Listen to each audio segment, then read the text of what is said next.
let me double check if anybody's seeing us. Hello, everyone. Are you there?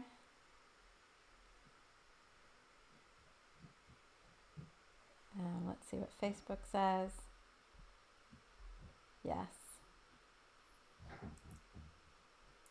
All right. I think we're almost live. It's processing and it's all good. So we're good to go. Hello, everyone. Let me just make sure you're on the screen. We're on the screen here. So thanks for waiting for us. As I said, we were having a little bit of technical difficulties, but I'm so excited that Gina and I are actually doing this. This is so exciting. I'm excited too. And as I said, or as like Gina actually said, the writer edition Academic Misfit has started. I've been thinking about starting a podcast looking at like academic misfits, which for me is really about people who are underrepresented in academia, or their values are underrepresented in academia, or their skills are underrepresented or undervalued in academia. It's really just like a feeling, and sometimes that feeling is imposter syndrome or imposter phenomena, and we know a lot of that is academia making us feel like imposters a lot of times in our roles because of the way that maybe the way that we work or the way that we do our jobs or the types of jobs that we decide to do while we're in academia, and the things that we prioritize are maybe not what they've wanted us to really do or what we get rewarded for, right? So this is like the first time that I'm really coming out here and saying this is it.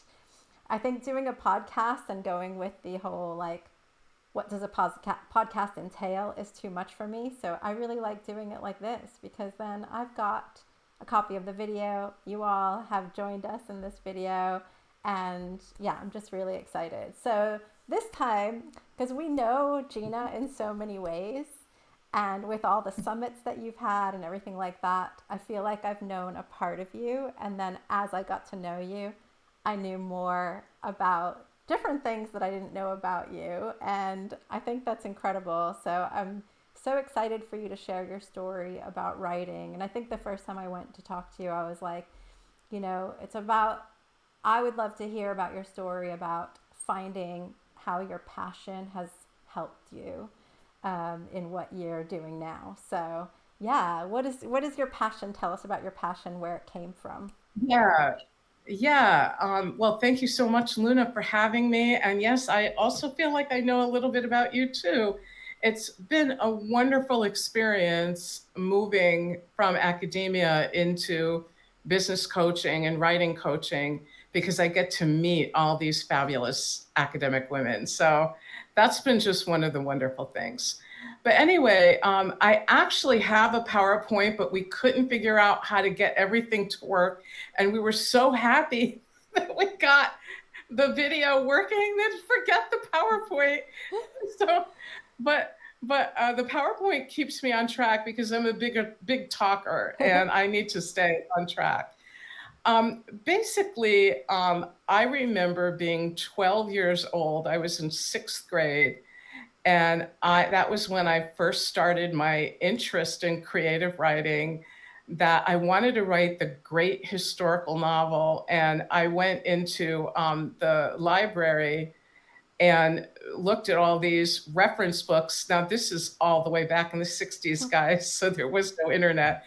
And looking at these reference books and taking notes on costumes and historical costumes so that I could write the great historical novel. But I was only 12, so I could never actually write the novel. I've written one now, but it wasn't exactly, what was my original intention. But I was a voracious reader, and I would read every single magazine I could get and tons of books, of course. And I always had a dream of being a magazine writer. In other words, writing essays for a general audience.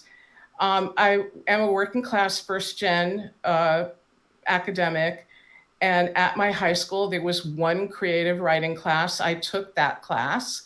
And then I started high school I started university as a high school student in a program called Outstanding High School Seniors. And it was an experimental program for a bunch of us that were chosen to go to the University of New Haven for the final half of our senior year. And so it just seemed absolutely perfect. I was at college, but I was still able to do the senior luncheon, the senior prom, all of that. So it was like an ideal thing. And I applied for colleges like always, and I got into my dream college, and that was Trinity College in Hartford. I'm originally from Connecticut, and it was like the liberal arts dream. I fell in love with the campus as soon as I got there. But I'm a part of the baby boom. And when the financial aid package came, I got absolutely nothing. And we were basically working class people. And so I really didn't know what to do. I can't believe I did this. I was only 17. I went up there, talked to whoever, I don't even remember who, and asked them for financial aid. And I still don't believe I did this. And they said they didn't have anything. And as I left, I could see that the secretary was she was very empathetic towards me. And she said, you know, you can go to another school and transfer. A lot of people do that. And I just shook my head, thank you. And I knew that once I went to another school, I would never transfer over. I mean, that's that. So for some reason, and again, now I'm an academic and I'm amazed at this, but as a kid, I didn't know what the heck was going on. For some reason, the director of admissions liked me. And he had invited me to his home to meet his wife. Again, I don't know what it was about me. I'm just, you know, a working class Italian girl. And he said to me when I went and told him about, because he had an open door anytime I wanted to go talk to him, I could. I told him, you know, I couldn't get any financial aid, and he said to me, Gina, why go over there? Well, you'll just be one of many. Come over here, will you really shine? I'm giving you a full tuition scholarship. And of course, I'm a working class person. You know, there's these guys that are in my house, even now, they're renovating a bathroom.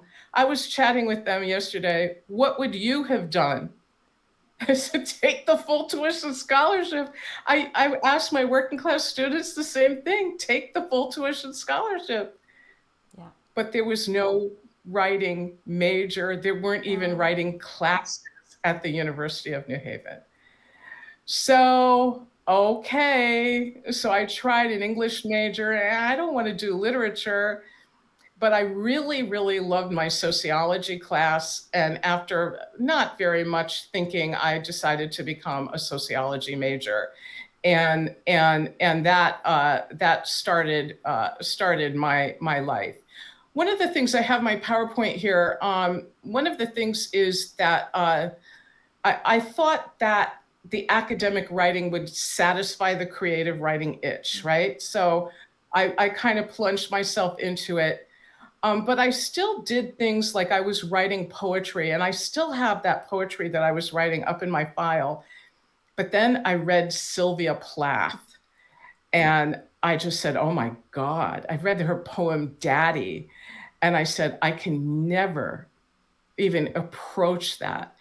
And I gave up my poetry writing. To this day. I say to people, because I do writing and editing and writing coaching, I can help you with anything except poetry.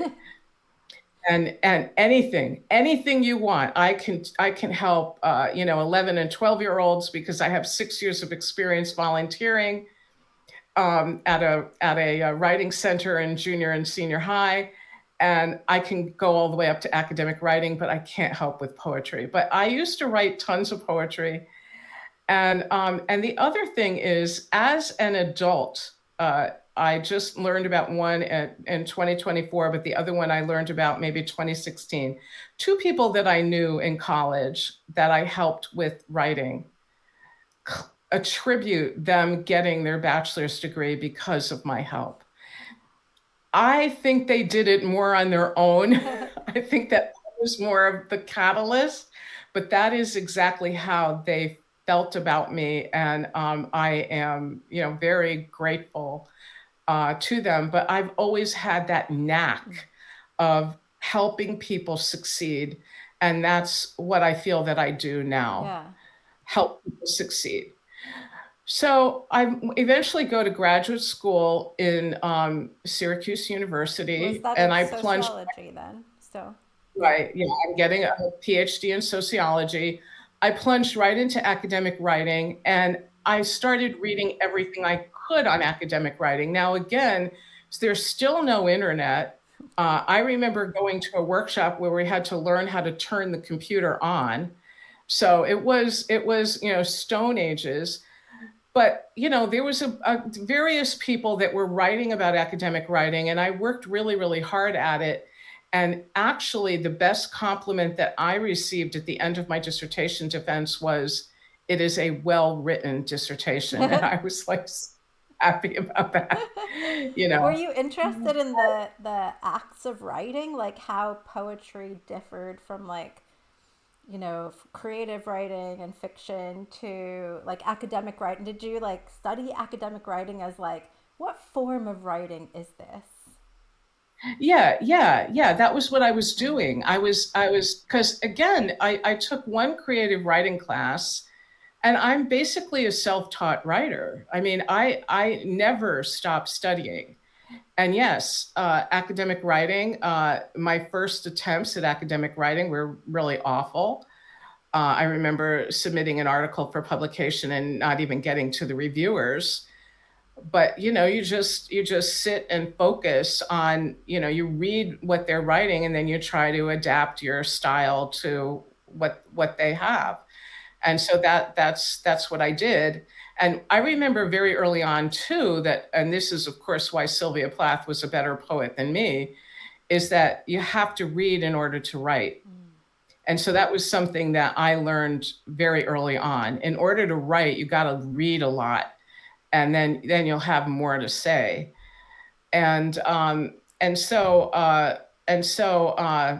anyway, that was one thing that I learned. I did get a couple of publications before I got the PhD, which helped me get my first jobs. But I started developing an aversion to the academic writing process. And of course, it is the fabled reviewer too, right? That you get this just mean critique. And I had never gotten that kind of mean, you know, reaction to my writing. But the other thing also, when my very first institution was a small rural liberal arts school, and people resented my writing. And I'm talking about, the old white male cabal, the people that had run things for 20 years, right? The people that felt that they deserved their position in the school, and that I was basically supposed to sit at their feet. And many of them had not written an academic article in decades, and some of them not at all. And here I am, along with other women that were coming in at the same time. We had a president that was trying to diversify the faculty. We're all writing actual academic articles. And this caused a lot of jealousy, and it also caused my department chair to start persecuting me. And so I'm starting, it's very weird, but I'm associating this writing with the problems that I'm having. And I actually didn't write for 2 years until I finally got out of that institution and went to a new one. When I got to the new one, essentially all you needed was 4 refereed articles in order to get full. I think you needed 2 to get promoted to associate, another 2 to get promoted to full. So I'm not getting a whole lot of push to write a lot of academic articles. And then I actually don't have this in my PowerPoint, but I'll be talking about it later. I wrote an essay called Motherhood at 45.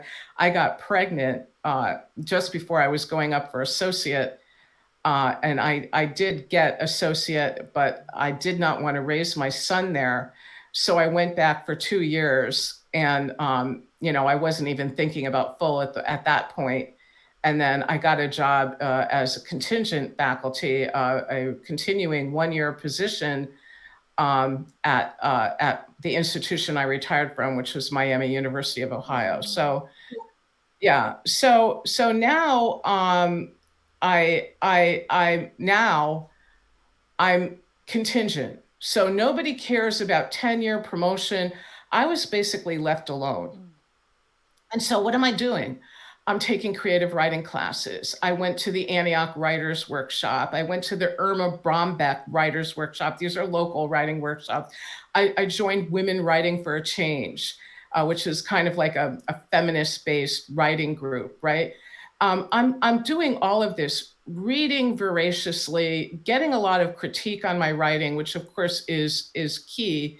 And then at Miami, there was a lot of uh, professional development, and there was one class on teaching writing, so I took that, and every single publication seminar I could go to, I went to. So it was very eclectic. It was academic writing, but also creative writing. The local recreation center had a publication series, how to publish your creative stuff.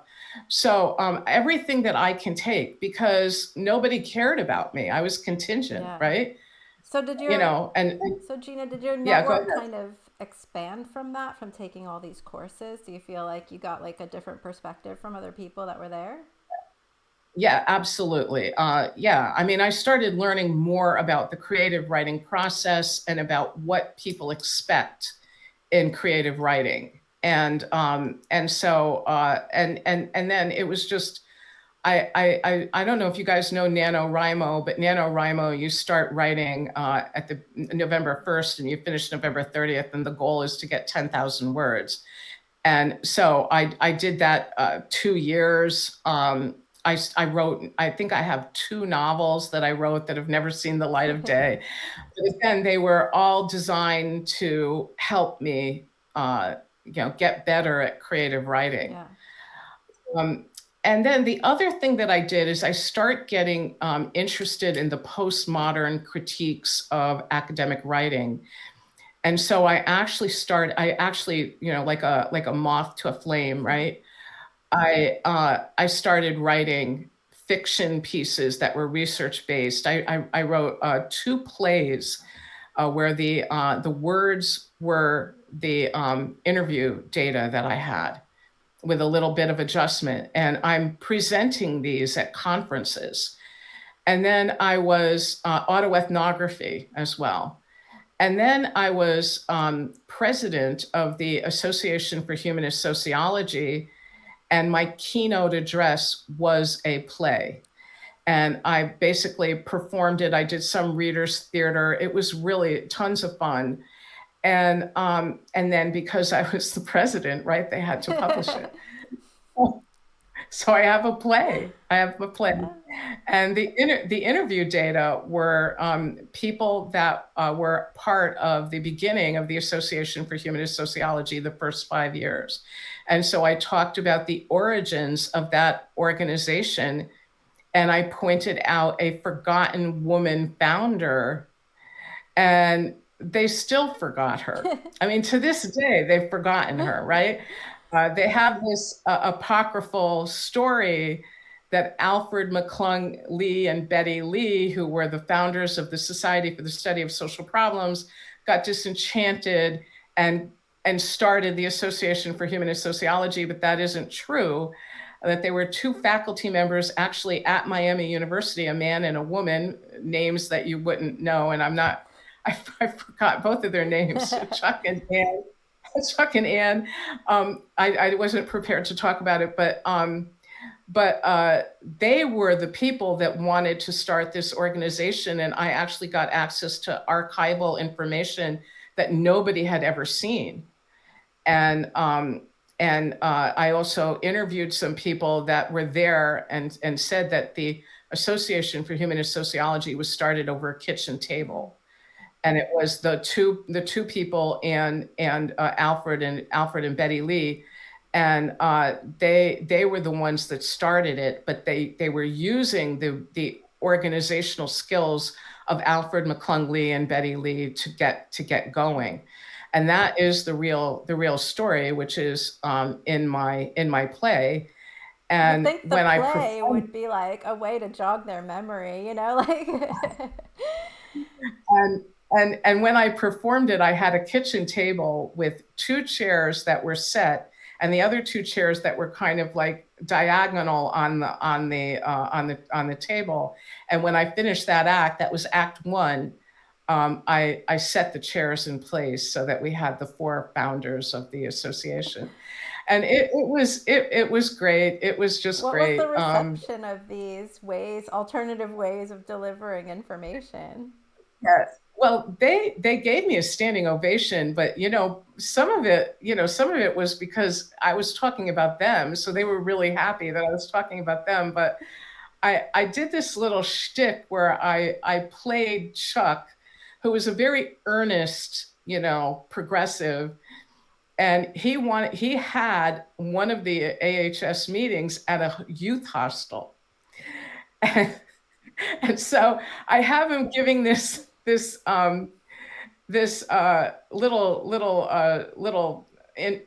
announcement that next year we're going to be at such and such youth hostel, and the fees are like $20 for double, $10 for quadruple. The bathroom is down the hall, and breakfast is at 6:30 and lunch is at 11:30 sharp, right? I mean, it was just awful. And then then I had the shill in the audience, and that person said, "Will there be any TV?" And then I say, as Chuck, right? I say, "TV? Of course not." And then everybody started pelting me with paper, like, boo, they have these papers, they're pelting me, right? And then one of the people that was actually there, he said, because now the act is over, he said out loud in front of everybody, "That was the worst conference I ever attended." We're supposed to be humanists, right? I mean, why wouldn't we be at a youth hostel? It was great. But It was great. It was great. And what many year of was those that? people, What, like, I'm so curious. What year was? it was 2008, I think. Okay, okay. And many of those people that participated have passed away. The person who said, "Will there be any TV?" The guy who said that was the worst conference, So I had interviewed them towards the end of their careers, and it was just so much fun. It was just so much fun. I mean, what am I going to do? Stand up there and give a keynote address? Yeah. I mean, I'm not going to do that. I'm going to perform a play.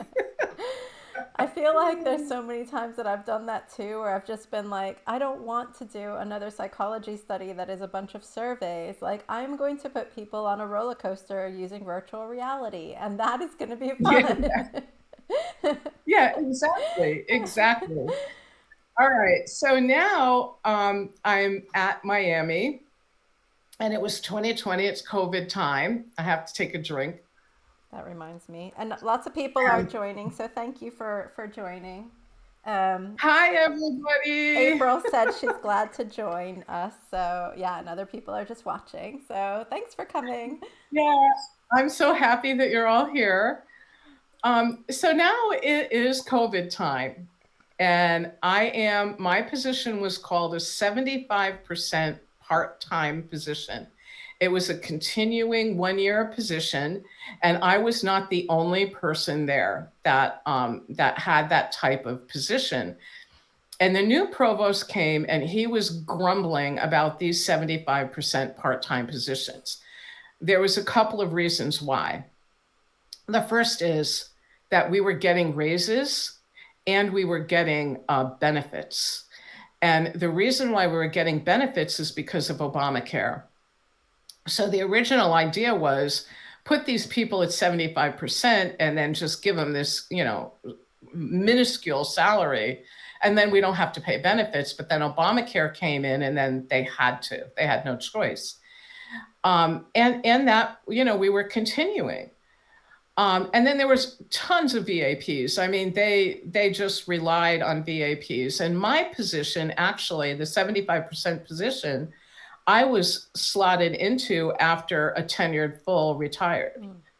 And so that was when it was about 2005, 2006. That was when I noticed that the academic job market had changed. And then now I do business coaching for academic women who want to get out of academia and start their own side business. And so that's what I do now because of what happened here. That 150 people in one day were fired. And we weren't fired, our positions were terminated, right? And it was on Good Friday. And of course, it was on Good Friday because they figured that, Easter holiday, everybody will be busy, nobody will tell anybody. But I was actually on a co-writing session with the Writing Center. And once I got the telephone call, I went back to the co-writing session, and I told everybody I have just been terminated. And they were stunned. And then, of course, I'm sure that the word just, you don't terminate 150 people and not have everybody know. And so we used COVID as an excuse, but nobody believed them. I mean, they continued to be in the black. They didn't have any problem. And their football coach, who was doing nothing, was making $500,000, and nobody said anything about him, right? So then what happened is all leaves are canceled. Everybody has a full load. If you don't like it, there's the door. And long story short, Miami University faculty are now unionized. And the provost is gone, probably doing his destruction some other place. And that got my social justice dander up. I'm like absolutely furious. I'm looking at Ohio State, Kent State, the Ohio University, all over the country, all over the world. People are losing their academic positions, and it just has been bleeding and bleeding and bleeding ever since. And so what I did was I started my business, Writing Your Way, which I'm a writing coach and I do editing and all of that kind of thing. I actually love editing. And one of the things I love the most about my writing process is the editing process. So I love to edit. I just, I can't wait to get started editing on something. And so that was my very first business. But then I said, I'm going to start Academic Women Reclaim Your Power because of the fact that that I'm watching all of these people be screwed over. And then what happened to me was they waited 6 months and then they offered me 2 adjunct positions. I can't believe it. It's like, if you needed me to teach, why didn't you keep me on? What are you doing coming back and telling me you want me to teach 2 adjunct positions? And then I said, okay, well, I'll be willing to consider it if I can do my 2 online courses. Oh, no. No, we need you on campus. And I feel like I'm in the Twilight Zone. Are you kidding me? Are you kidding me? And really, when you think about it, right, because we don't normally think like this, what are they offering me? If I had a 3-3 load, and that was my 75%, the normal load was 4-4, they're offering me adjunct positions at $3,000 a pop with no benefits. So if I could get 6 adjunct positions, they're offering me my old job back at $18,000. And so I said, okay, give me a day, I'll think about it. And then I sent her an email and said, I'm sorry, but I'm not going to take this. Like in every literal sense of that word, I'm not going to take this. Like,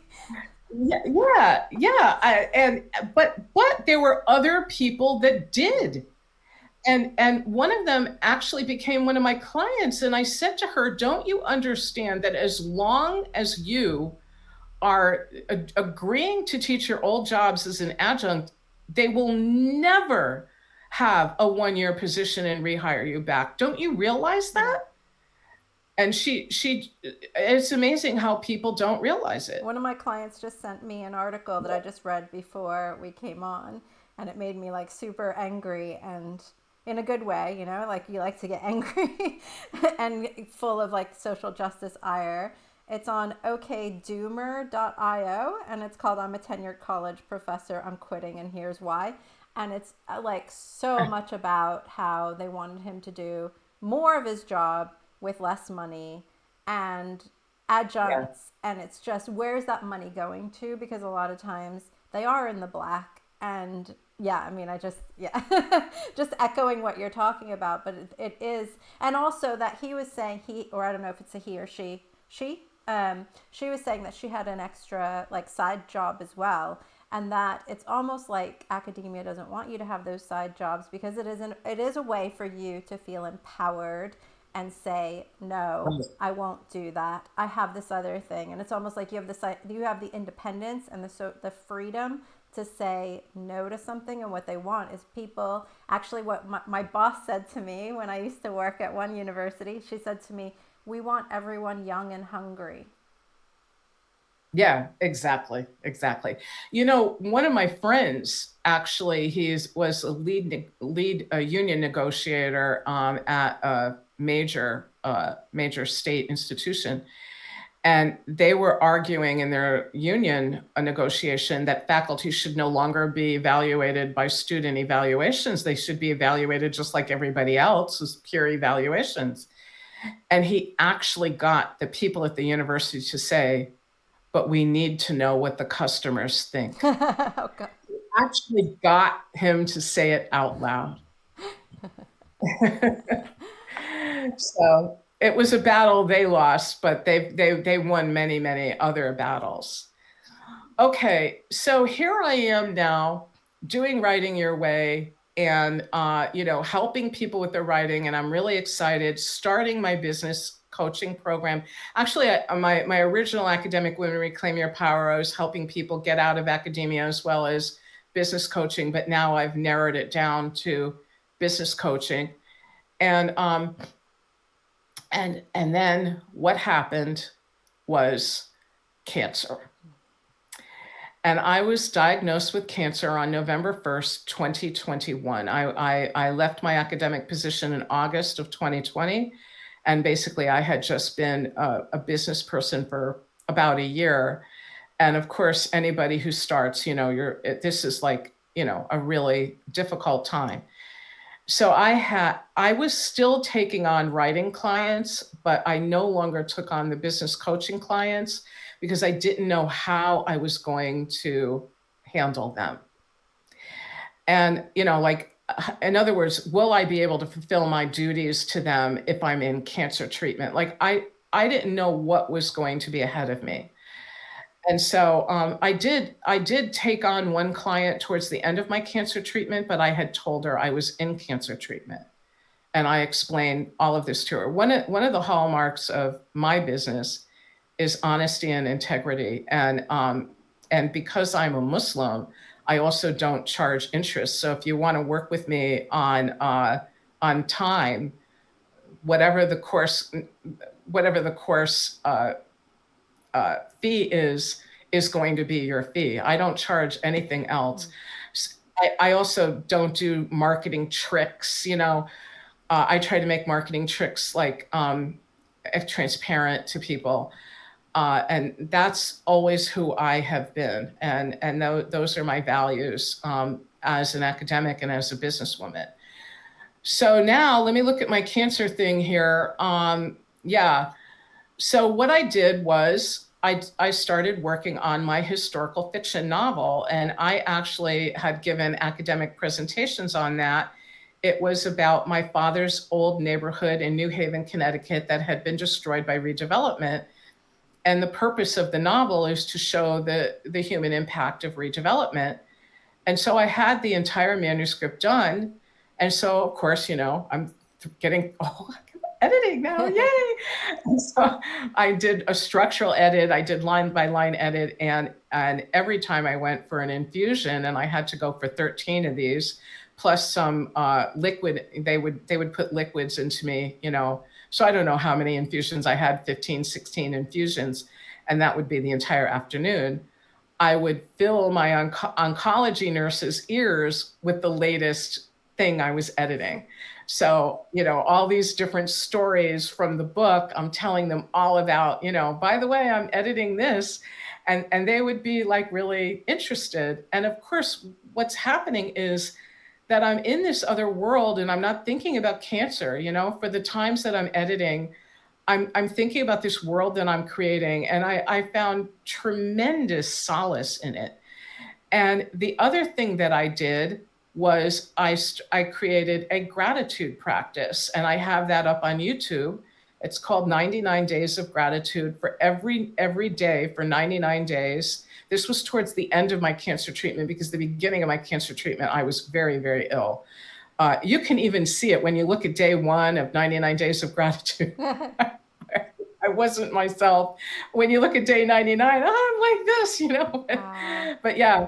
And so I created a PowerPoint for on 99 Days of Gratitude, and that is going to be one of my new offers, is a gratitude practice. But gratitude and my historical fiction novel saved my life. But there's another part to the story, which everybody who knows me knows. I discovered the Jackson 5. Okay, so nothing gave me more solace towards the end of my cancer treatment than the Jackson 5 music. And what I discovered them through, I was looking at YouTube, and I discovered a medley that they had with Cher back in the old Cher show. It was 1974. I probably saw it in real time.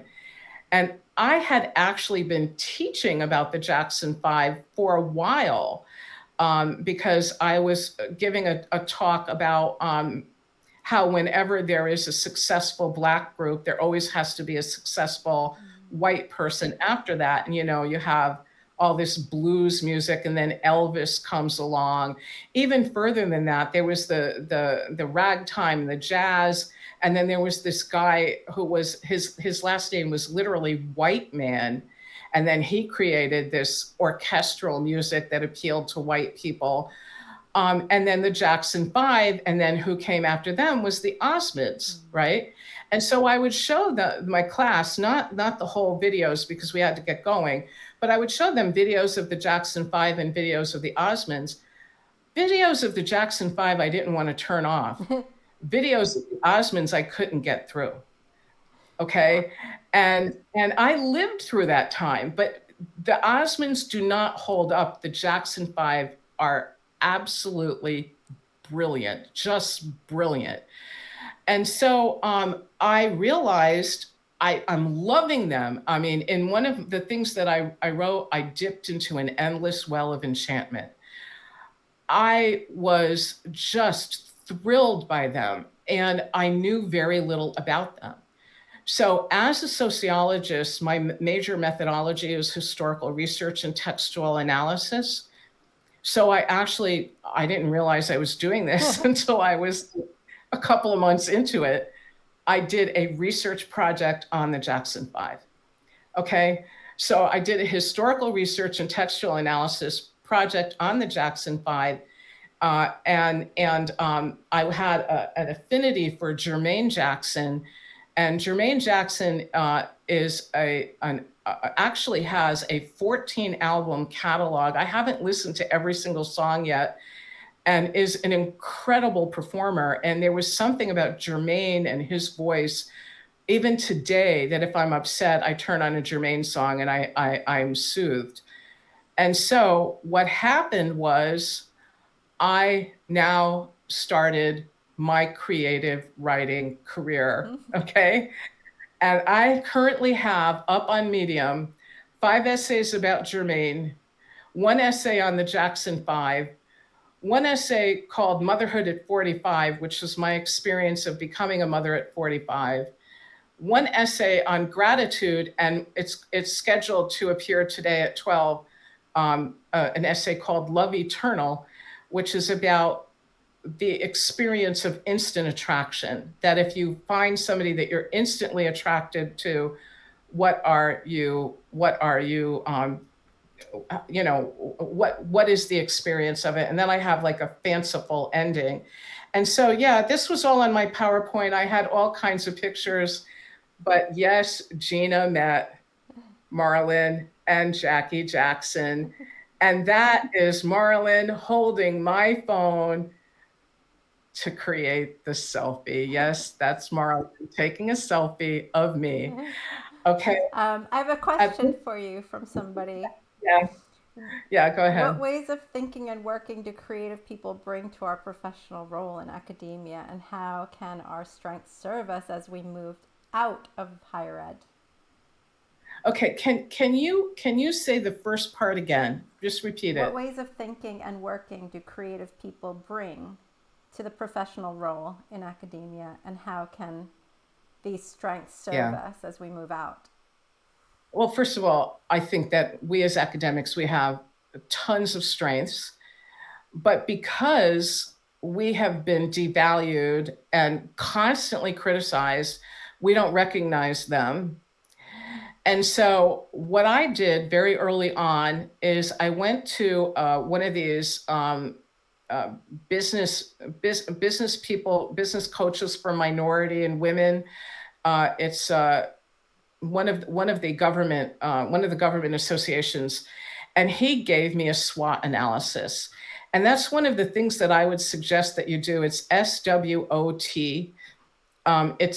Everybody knows what it is. Find one of those that is a part of the individual SWOT analysis, not a SWOT analysis of the business, and you will be really, really surprised at how many strengths you have. And then one of the things about a SWOT analysis is that you also list your weaknesses, and then you say, what can I do to strengthen those weaknesses?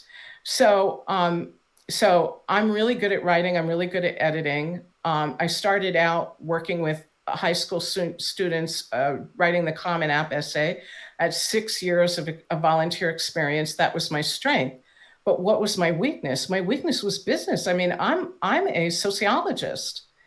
So what did I do? I invested in business courses, right? And I didn't have that full tuition scholarship I had when I was, 18. But I have an entire lifetime of working that I can use that money to invest in myself. And so that's what the SWOT analysis does, is that it helps you say, here's all the strengths, and then what can I do to bolster my weaknesses? The other little thing that I do, and I actually do this with people, is a Japanese I guess template. I guess it's called Ikigai, Ikigai. Again, known in business communities. The original idea was to find your joy, but I think that you can also use it to find your joy in what it is you want to do. And that I forget what all the four questions are, but what do you love? What can you get paid for? What problem can you solve in the world? And then when you answer all the questions, there's going to be that little circle in the middle, and that can be your product or service.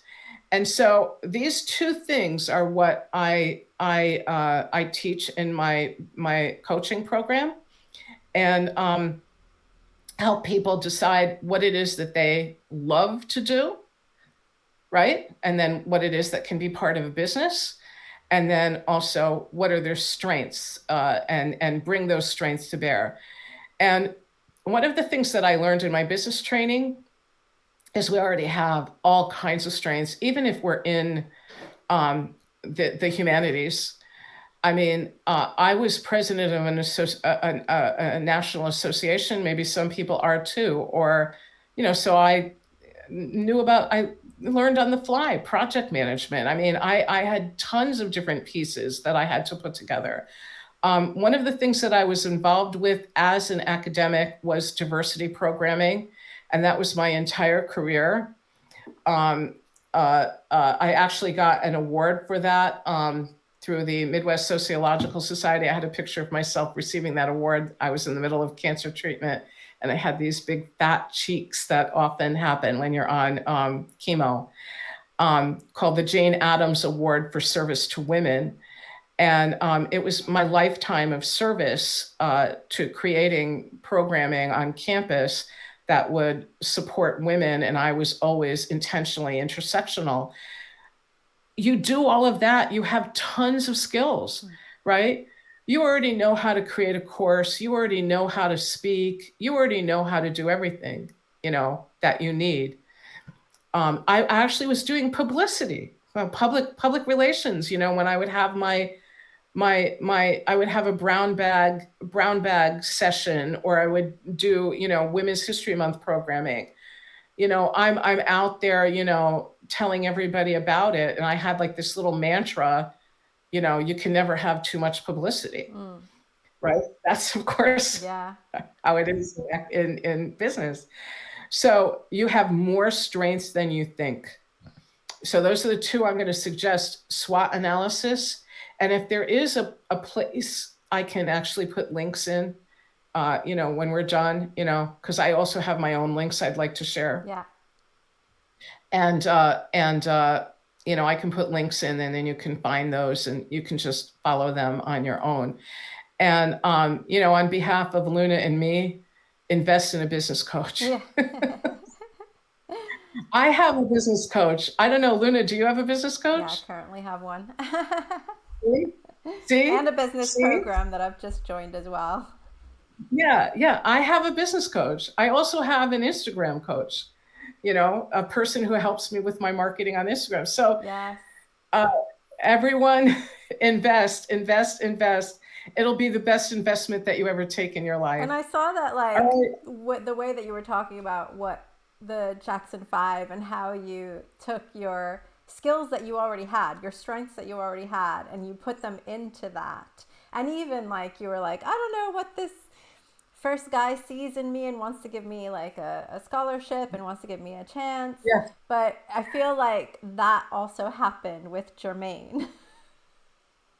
Yeah. Or like yeah. with the team when you were in the hotel, like there was something that people see in Gina that they're like, I need more of that. I want to talk to you longer. Yeah. As I told Luna, because I have told people this story, I was so scared. Oh my God. Especially given the fact that I think Jackie is so handsome. And there he is standing right in front of me. I'm like, oh my God, I'm walking up to Jackie Jackson. But of course, this was not serendipitous. I said, they're going to stay at that hotel because it's right across the street from the venue. And I was going to the concert, and I said, I'm going to stay at that hotel. And then I parked myself out in the lobby, and I saw Tito Jackson walk by me, and he started talking with somebody. And I walked up to that person and I go, was that Tito Jackson? He says, yeah, they're all eating over there. They're eating in the breakfast buffet. I mean, it's like anybody eating in the breakfast buffet. So I waited for them to finish, and Tito I just met in passing, but I talked with Jackie and Marlon for maybe 15, 20 minutes. The time just seemed to stand still.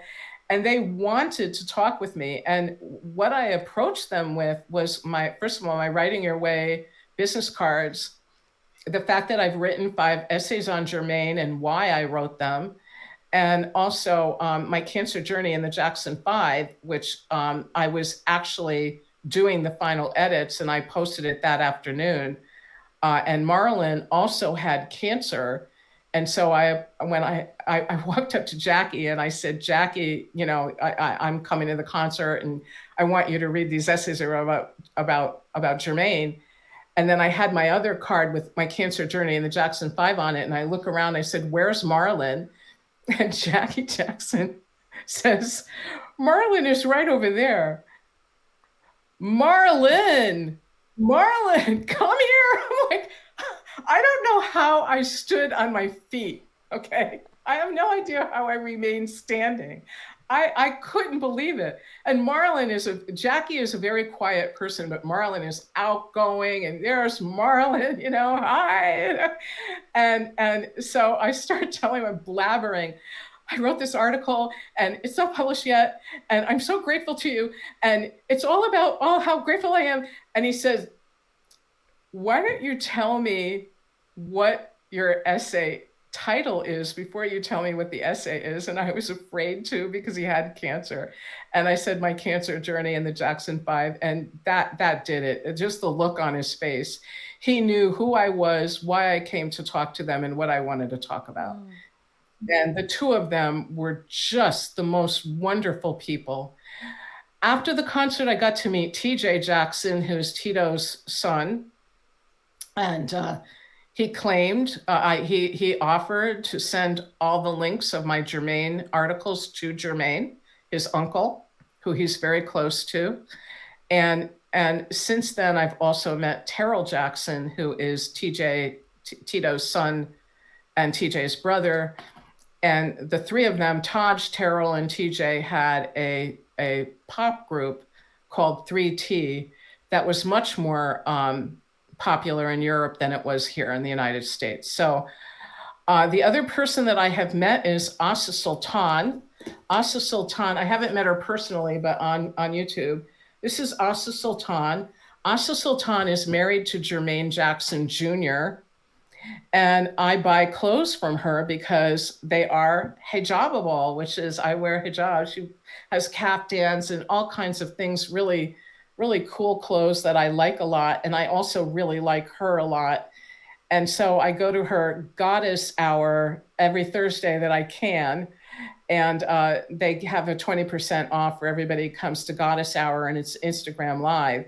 And I've since called them, of course, to order something.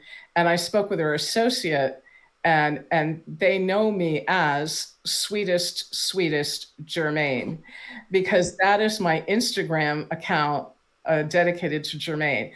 Sweetest Jermaine, I started that in September of 23. It currently has over 1,400 followers.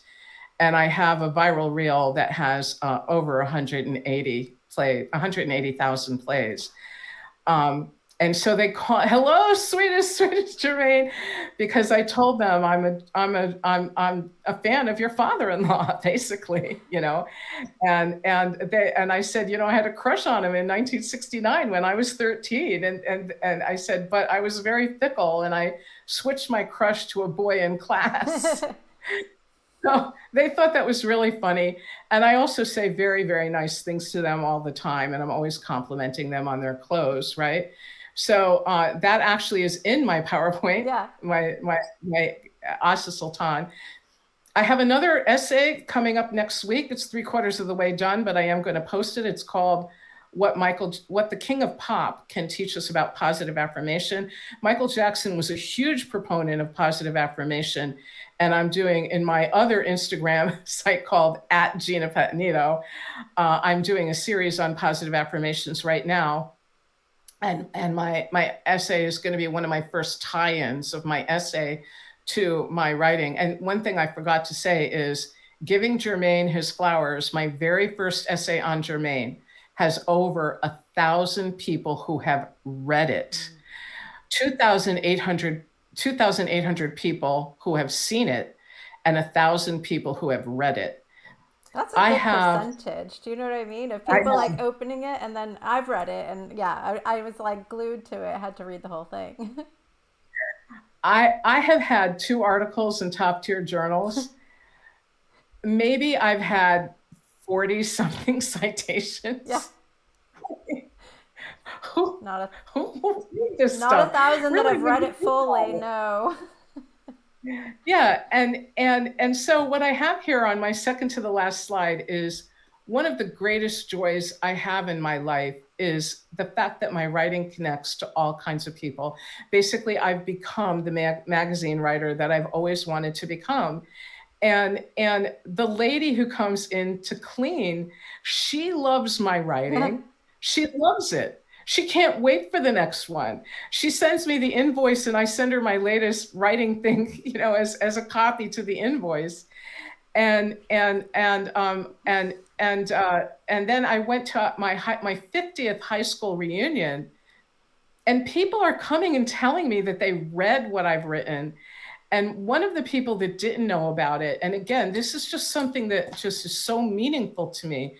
I don't think that she ever went to college, or if she went to college, she went to what we called business school back then, where you just basically learn how to be a secretary. And she said to me, I read three of your essays, and one is more beautiful than the next. And I, I was so happy. I don't think that I've ever felt more happy about my writing than having her tell me, I'm going to That's cry. I'm so amazing. happy. Really, honestly, I am so happy that what I'm writing, all this work, all these years, honing my writing skills, getting my voice, because I have a very specific writing voice. I know exactly what I'm doing when I'm writing. I break all kinds of rules, and I'm doing it intentionally in order to get across a certain mood to what it is I'm writing about. And my motherhood at 45, that was actually picked up by an influencer based in the UK. I got 330 followers to my business site in 2 days, and I got uh, direct messages on Facebook, on Instagram from women all across the world telling me all kinds of things. I did 2 Instagram lives, and I had women that came just to ask me questions about that particular essay. And essentially, I was writing about the fact that, I got pregnant at 45, and I was surprised by it. And the other thing also is I am unashamedly and unabashedly a Muslim writer. And so I do not hide my Islam in my writing. And this was aimed specifically at a Muslim women audience. And these were the women who resonated with it. And they are writing to me about their own issues with infertility. And, just this is so inspirational. A woman from India wrote to me, I'm 39 and I'm not married. I just don't know what I'm going to do. And what she's saying, because I know, because I'm a part of the Muslim community for 40 years now, what she's saying is not, I'm 39 and I can't find a man. No, that's not what she's saying. She's saying, I'm 39 and I want to have a child, and I can't have a child unless I'm married in this conservative community. And so the fact that I had my child at 45, it gave her hope Mm. that she could still have a child, right? Because there's these lies that we're told, that we can't have children in our 40s. And in fact, women throughout the ages have had children in their 40s. I have a master's in gerontology, and I worked with old people in my early 20s, and it was called the change of life baby. Mm. It was so common that they had a name for it. The change of life baby, the baby that you have in your 40s, that last one, you know. So I'm connecting with people everywhere. Like my writing is connecting with people. My people are going to read about Jermaine because of what I wrote, or Jermaine himself has read it. Jermaine is an incredibly shy person, and so I can't imagine that he would reach out to me, but I still hold hope that one day I'm going to meet Jermaine. At a So, breakfast buffet. yeah, and then so we have Michael coming up, and then I am. This is a book of what she calls rituals, but a lot of the stuff that she teaches in here. Asa is a very successful entrepreneur. A lot of the stuff she teaches are the type of stuff that I learned in business coaching classes. So, morning rituals and how to start your day and all of that. So, what I'm doing is I am following Asa Sultan's rituals for the next 30 days. And I have a journal, and I'm writing in my journal. And there's going to be an article or a series of articles that I'm going to write about my 30 days of doing Asa's rituals. And of course, I'm going to send them to Asa, who knows me as sweetest Jermaine, as well as Gina. They know me as Gina too. So Yeah. yeah. So who knows what doors these are going to open up?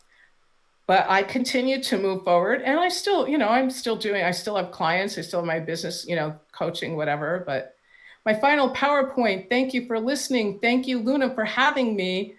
And I have a brand new course for free. And I'm going to put that down, when you direct me to wherever I can put the links are.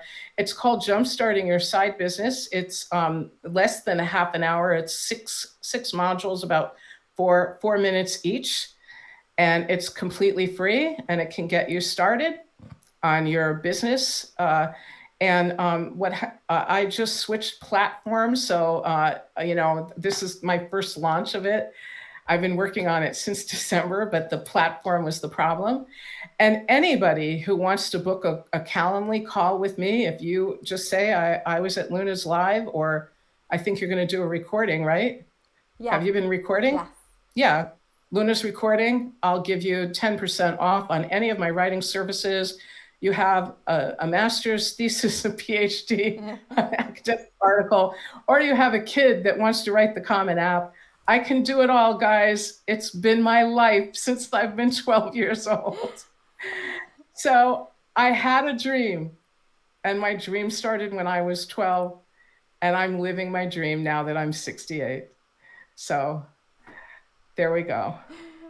So nice. I love it. And I love that you've just any followed questions? it. Yeah. I mean, if anybody has any questions, but the fact that you've followed your dream and it's opened up doors in Instagram, that you've had all of these followers and people messaging you and saying, this is really given me inspiration and given me hope. Yeah.